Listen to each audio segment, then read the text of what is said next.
नमस्कार, जय हिंद साथियों। और टी 4420 में आपका स्वागत है दोस्तों। आज की इस क्लास में एनसीईआरटी सार संग्रह कक्षा 6 से लेकर 12 तक का वन लाइनर क्वेश्चन देखेंगे। इसमें चैप्टर होगा फिजिक्स यानी कि भौतिकी शास्त्र का मोस्ट इम्पोर्टेंट चैप्टर ध्वनि यानी कि साउंड। इससे पहले मापन, यांत्रिकी, गुरुत्वाकर्षण, पदार्थों के सामान्य गुण और तरंग गति, ये सभी चैप्टर हो चुका है। जो नहीं देखे जाके देख लीजिएगा। जैसा कि आपको खुद ही पता होगा कि एनसीईआरटी सार संग्रह बुक बहुत ही इम्पोर्टेंट बुक होता है, उसमें भी ध्वनि चैप्टर। तो चलिए वीडियो की शुरुआत करते हैं। यहाँ से हूबहू क्वेश्चन आपके एग्जाम में देखने के लिए मिल जाता है। तो चलिए वीडियो की शुरुआत करते हैं। पराध्वनिक जेट से वायुमंडल की किस परत को क्षति पहुंचती है? तो पराध्वनिक जेट से ओजोन परत को क्षति पहुंचती है। अगला क्वेश्चन है कि किसे मापने हेतु डेसिबल इकाई का प्रयोग किया जाता है? तो ध्वनि की तीव्रता को मापने के लिए डेसिबल इकाई का प्रयोग किया जाता है। अगला क्वेश्चन है कि ध्वनि के स्रोत व परावर्तित सतह के मध्य न्यूनतम दूरी कितनी होनी चाहिए जिससे कि प्रतिध्वनि स्पष्ट रूप से सुनाई दे सके? तो वह 16.5 मीटर के बीच होनी चाहिए। अगला क्वेश्चन है कि वायु में ध्वनि का वेग कितना होता है? तो वायु में ध्वनि का वेग 343 मीटर प्रति सेकेंड तथा समुद्र तल पर 20 डिग्री सेल्सियस तापमान पर होता है। अगला है सिनेमा घरों, बड़े सभागारों आदि में ध्वनि स्रोत बंद होने के बाद कुछ देर तक ध्वनि सुनाई देती रहती है, इसका क्या कारण है? तो अनुरणन के कारण। अनुरणन के कारण जब ध्वनि निकलता है तो कुछ देर तक ध्वनि निकलते रहता है। अगला है चंद्रमा के धरातल पर दो व्यक्ति एक दूसरे से बातचीत नहीं कर सकते हैं, इसका क्या कारण है? क्योंकि वहां पर चंद्रमा पर वायुमंडल ही नहीं है। वायुमंडल नहीं होने के कारण चंद्रमा पर खड़े दो व्यक्ति आपस में बातचीत नहीं कर सकते हैं। अगला क्वेश्चन है कि वह जैव पद्धति जिसमें पराश्रव्य ध्वनि का प्रयोग किया जाता है उसे क्या कहते हैं? तो सोनोग्राफी कहा जाता है।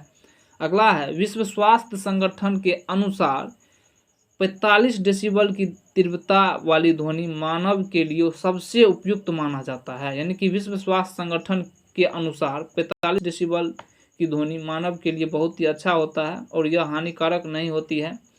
अगला क्वेश्चन है कि चमगादड़ अंधेरी रातों में उड़ सकते हैं और अपना शिकार भी कर सकते हैं, इसका क्या कारण है? तो इसका कारण है कि वे पराध्वनिक तरंगे उत्पन्न भी कर लेते हैं और उसे सुन भी ले सकते हैं, उन्हीं के द्वारा निर्देशित भी करते हैं। अगला क्वेश्चन है कि टीवी रिमोट में किन तरंगों का प्रयोग किया जाता है? तो टीवी रिमोट में अवरक्त तरंगों का प्रयोग किया जाता है। चलिए अब देखते हैं ध्वनि स्रोत और ध्वनि की तीव्रता कितना डेसिबल होती है।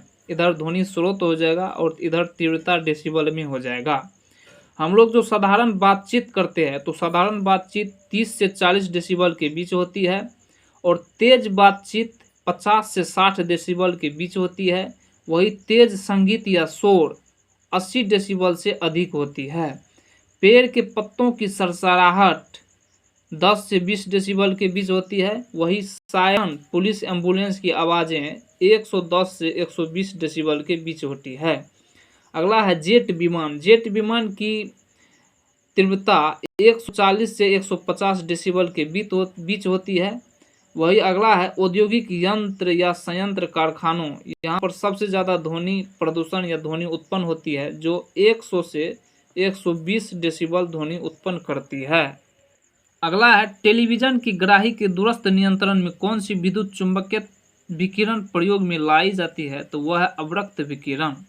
अगला क्वेश्चन है कि जब सितार और बांसुरी एक ही स्वर बजाया जाए तो उनसे उत्पन्न ध्वनि का भेद ध्वनि गुणता के आधार पर किया जा सकता है।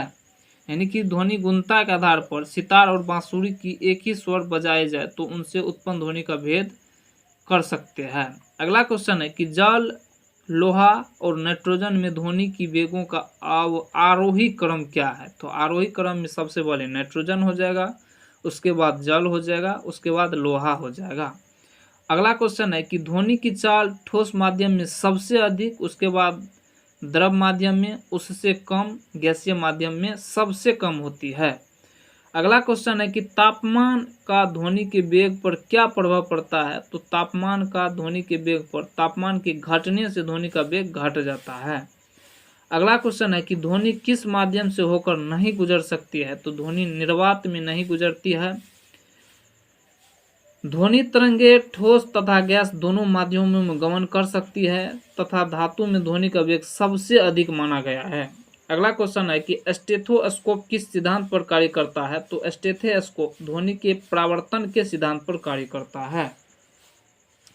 अगला क्वेश्चन है कि एकॉस्टिक्स में किसका अध्ययन किया जाता है? तो एकॉस्टिक्स में ध्वनि का अध्ययन किया जाता है।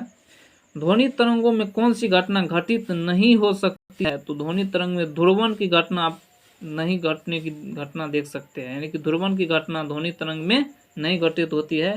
ध्रुवण की घटना प्रकाश में घटित होती है। ध्वनि का तारतम्य किस पर निर्भर करता है? तो ध्वनि का तारतम्य आवृत्ति पर निर्भर करती है, यानी कि महिला की आवृत्ति ज़्यादा होने के कारण महिला की आवाज़ पतली होती है और पुरुष का आवृत्ति कम होने के कारण पुरुष का आवाज़ मोटा होता है।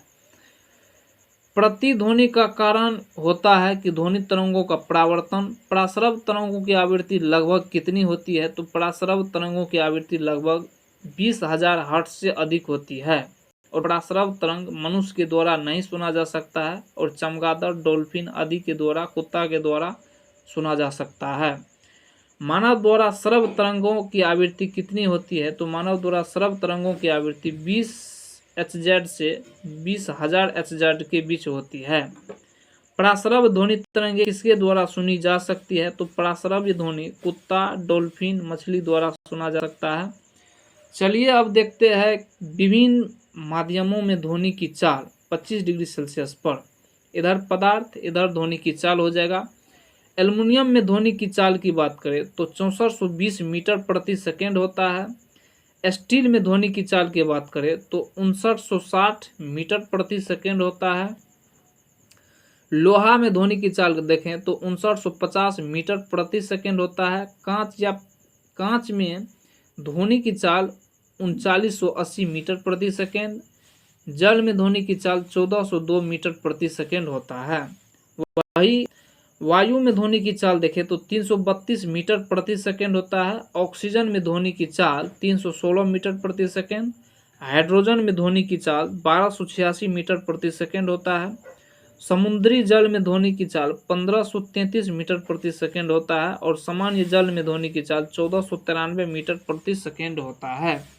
अगला है महिलाओं की आवाज़ पुरुषों की अपेक्षा तीक्ष्ण होती है क्योंकि महिलाओं की आवाज़ तारतम्य अधिक होता है या तारतम्य या आवृत्ति अधिक होने के कारण।